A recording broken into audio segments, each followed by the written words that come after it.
No, doctor, gracias Bien. por acompañarnos. Un gusto estar contigo. En medio de todas estas protestas que dicho sea de paso, lo que se lamenta es el número de fallecidos, ¿no? Más de 20 muertos, niños también en su mayoría. Bueno, yo creo que pudiéramos estar en el inicio, ¿no?, de una mayor cantidad de fallecidos y una mayor intensidad de protestas y por lo tanto mayor intensidad y agravamiento de los disturbios a nivel nacional. Espero equivocarme, o sea, espero por el bien del país equivocarme, pero rara vez en los años que tengo declarado un estado de sitio cuando sabes que ha salido a disparar a mansalva. Y hay imágenes de eso, hay videos de eso. No hay discusión alguna. Los que han estado en mítines y los que hemos estado en política, cuando en 24 horas hay más de 10 fallecidos por balas, sabes que, dicho sea de paso, que le corresponde restablecer el orden. O sea, yo no quiero entrar en detalles. Si tú tienes gente tratando de incendiar Camisea, ¿qué vas a utilizar? ¿Le vas a mandar una carta de amor o una llamada telefónica, un WhatsApp? Oye, por favor, no lo hagas. O sea, hay situaciones que vemos las consecuencias terribles que todos lamentamos, pero creo que las Fuerzas Armadas están en una situación de obligación moral ante el país constitucional de restablecer el orden, cueste lo que cueste.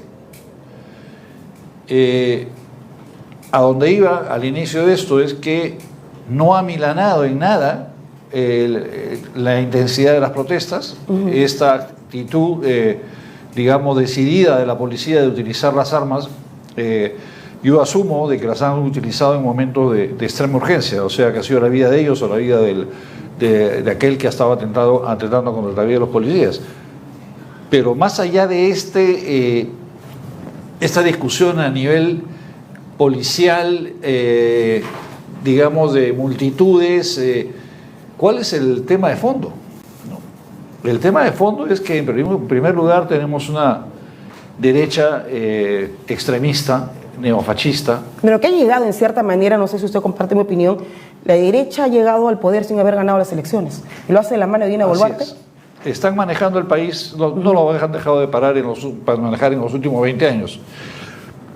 Y lo han hecho también con Castillo. O sea, pero arrinconándolo, ¿no?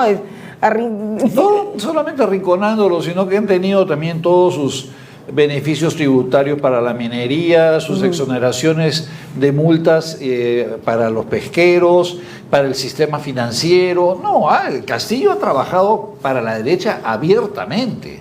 Él no tiene una sola medida, salvo los subsidios, que son dinero de todos los peruanos que se les han dado a la gente más necesitada. Eso no es una política de Estado, eso no es un accionar contra o a favor de los más vulnerables.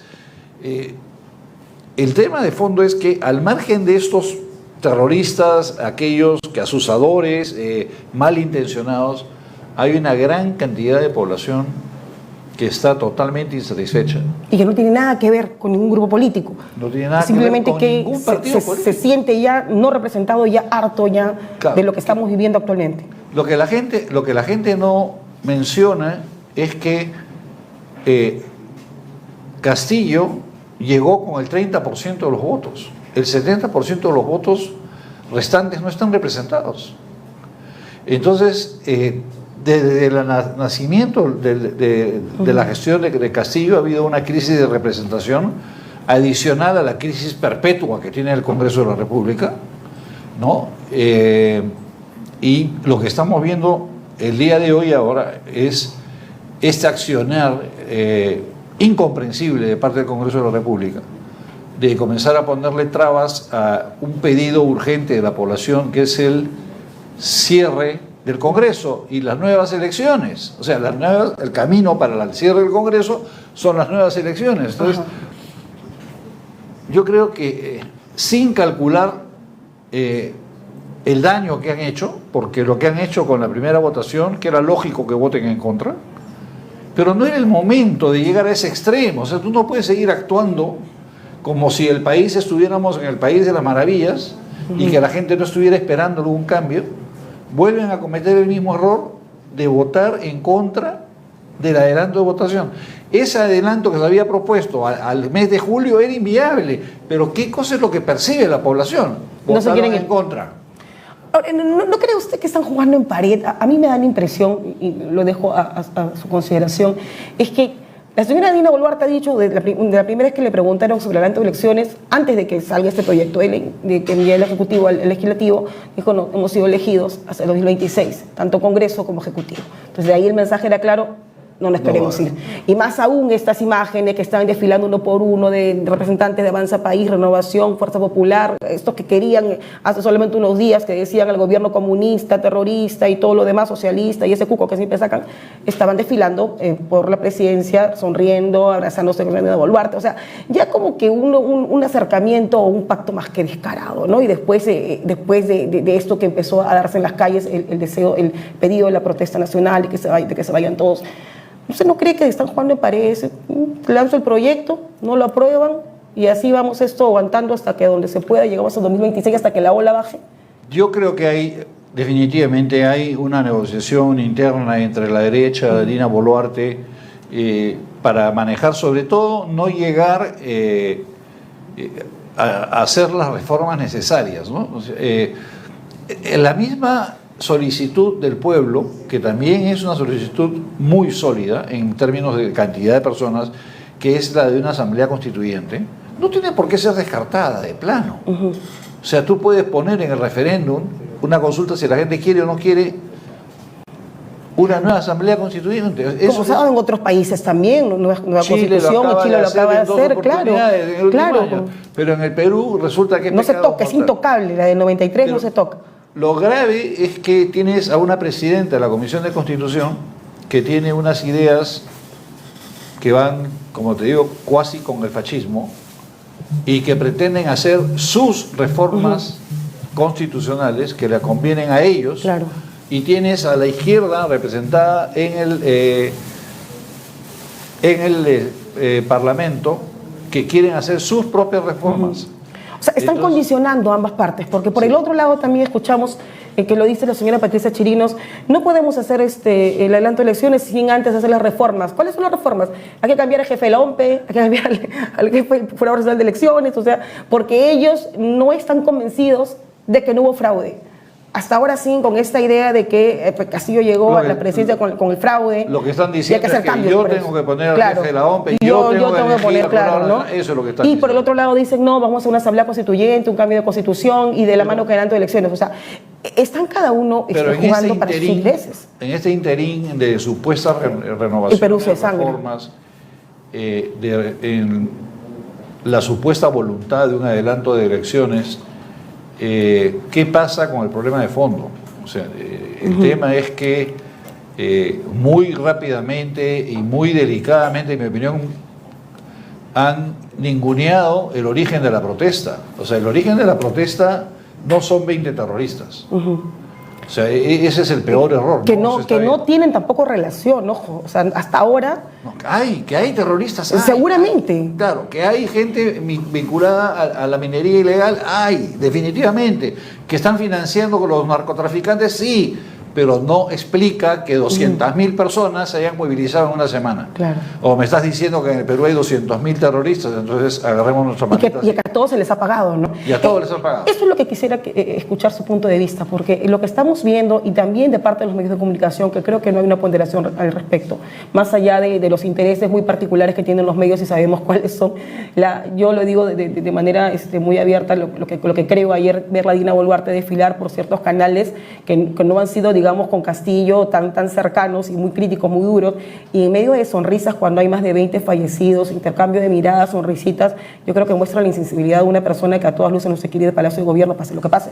Pero más allá de eso, de repente el fondo es que finalmente a muchos medios de comunicación que han dejado de recibir millones por la publicidad estatal, probablemente en los próximos meses sí lo hagan. O sea, no es gratuito tampoco, ojo, tampoco es gratuito esta defensa cerrada que hacen ciertos medios, y que lo hacen a través también de sus periodistas y de alguna manera buscando deslegitimar una protesta que se siente en las calles, independientemente de los intereses de algunos grupos que pueden estar también infiltrados. Uno no está negando eso, pero decir que tanto en Huancavelica, Apurímac, Cusco, Tacna, buena parte también del norte, acá mismo, a todos se les ha pagado y decir que ellos están de alguna manera vinculados con el terrorismo es bastante ligero, por decirlo menos, ¿no? Mira, es una forma de tratar la protesta, encasillarla simplemente que se tratan de violentistas, gente vinculada al narcotráfico, a la minería ilegal. Y que merecen ser baleados o un muerto de ellos no vale. No tienen ninguna razón de ser, son unos trastornados, todos son unos locos. Los únicos que tienen la razón son los 20 gatos que hay en el Congreso de la República. Y nada más. Y así se tumba una protesta. Y sobre todo el sacar a las calles a las Fuerzas Armadas, que no se niega que la situación ha sido bastante álgida en los últimos días, pero buscando la paz, lo dice la presidenta Dina Boluarte. No precisamente hemos visto eso. Hemos visto muy buenas imágenes que están dando la vuelta en las redes sociales de que se están disparando al cuerpo directamente, de que vienen los militares y patean los comercios y lo destruyen, que no tiene nada que ver con la protesta ni siquiera. Mira, yo en algún momento dudé porque hubo un lapso entre que se anunció, salió el cuasi premier o señor Otárola, o el piquichín de... El abogado Dina Boluarte y... Ya, él salió a decir que se declaraba el estado de sitio, de emergencia, y que salían las Fuerzas Armadas. Y yo veía que pasaban las horas y pasaban las horas y no veías a un solo militar. Yo inclusive llegué a pensar, los militares han dicho no vamos a entrar hasta que esto reviente y tomamos nosotros el control del país. Yo llegué a temerme que hubiera sido peor, a punto de un golpe militar. Bueno, vamos a ver qué es lo que pasó. No nos queda otra. No nos queda otra, pero sinceramente a lo que voy es que estamos viviendo, a mi entender, un gobierno que está militarizando un país. Este mensaje de Dina Boluarte en el Palacio de Gobierno, acompañado de los altos mandos militares, de los altos jefes policiales, minimizando, reduciendo y calificando de terroristas. El gran error de ella de cometer de designar un gabinete que no tenía capacidad de comunicación con la población. No hablemos de técnicos, no hablemos de políticos, hablemos de gente que tenga la capacidad de dirigirse a Apurímac y hablar con la gente representativa de Apurímac y poner orden en Apurímac. Sea quien sea, no importa que sea de dónde venga. No hicieron eso. No pensaron en ningún segundo de que había que conectar con la población. Entonces, el técnico para que maneje desde su escritorio, el Ministerio de Salud, etcétera, etcétera. Oye. Y a través de comunicados. ¿Y la calle? ¿Y la calle quién la ve? El señor Angulo, que parece una persona muy honorable, pero el señor Angulo... Bastante carente de comunicación, ¿no? Bastante poco empático, por decirlo menos. Exactamente. ¿no? Por decirlo menos. Problemas de comunicación, de presencia, de reconocimiento. O sea, toca las puertas, señor, y dirán, ¿y usted quién es, señor? O sea, ¿a nombre de quién viene a hablar? Claro. O con qué autoridad viene a hablar, ¿no? Entonces yo creo que ahí Dina cometió un error buscando, yo imagino que de buena fe, buscando calmar las aguas, hacer un gabinete que contraste con los empíricos, digamos, o ignorantes que ponía Castillo. Ella ha puesto gente que tiene conocimiento, tecnócratas, claro. Pero creo que no ha tenido el olfato político de leer correctamente la situación y creo que aún no lo tienen. Creo que aún no tienen a nadie en el gabinete que les diga, oye, lo que está pasando es esto, no es lo que tú dices. Es como que tú le sigas dando la medicina incorrecta a tu hijo que está enfermo y le sigues dando la medicina que no lo cura. Es lo que estamos haciendo en este momento. Lo que más se ve en las últimas actividades de Dina Boluarte es en actividades militares. Hoy en la mañana también estuvo recibiendo el Espada de Honor en una ceremonia de cadetes. Días anteriores también, como que el mensaje fuera... Bueno, esa es aquí yo tengo las Fuerzas Armadas. Es una manifestación de diciendo, señores, ellos me están cuidando a mí. Me cuidan o me respaldan, no estoy sola, yo no soy Castillo. Otra vez más de lo mismo. Castillo preocupado de Castillo. Dina Boluarte preocupada de Dina Boluarte. ¿Y quién se preocupa de la gente que está protestando? Claro. Ese es el problema. Pero usted no cree que el mensaje del trasfondo sea un mensaje subliminal es a mayor protesta, más represión, los tengo aquí. No, que mira, hay una realidad y ahí sí, probablemente mucha gente va a discrepar conmigo, pero creo yo que el bien común está por encima de todo. Y si tú lamentablemente tienes que cometer atrocidades, porque lamentablemente las situaciones se presentan, no entienden palabras, y tú cumples con advertir, cumples con avisar, les comunicas, utilizas las bombas lacrimógenas, no funciona. Finalmente tú no puedes tener las calles, las avenidas. Hablamos de lo que estaba pasando con la toma de aeropuerto. Claro, no puedes, claro, no imperdonable, puedes, tienes que imponer el orden. Son delitos. Y ahí hay un altísimo costo, pero lo están provocando la gente que está metiéndose ahí. Vamos al corte comercial y vamos a regresar también para conversar de ese detalle. Unos minutos más y nos acompañe, por favor, para hablar también de ese y otros puntos relacionados a los que estamos viviendo actualmente en nuestro país. Pausa y regresamos.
Feliz Navidad a todos los clientes de Caja Huancayo y a todos los televidentes de Fuego TV y el mundo microfinanzas. Fuego Televisión, enciende tu vida. Este programa Mi Terreno fue otorgado en sus inicios por microfinancieras, que se ha incrementado más o menos en un 10%, un 15%, la cifra de ataques a Perú. Fuego Televisión, enciende tu vida. Que esta Nochebuena esté llena de bendiciones para todos nuestros hogares y que este 2023 nos traiga amor y paz a todos los peruanos. Felices fiestas. Fuego Televisión, enciende tu vida.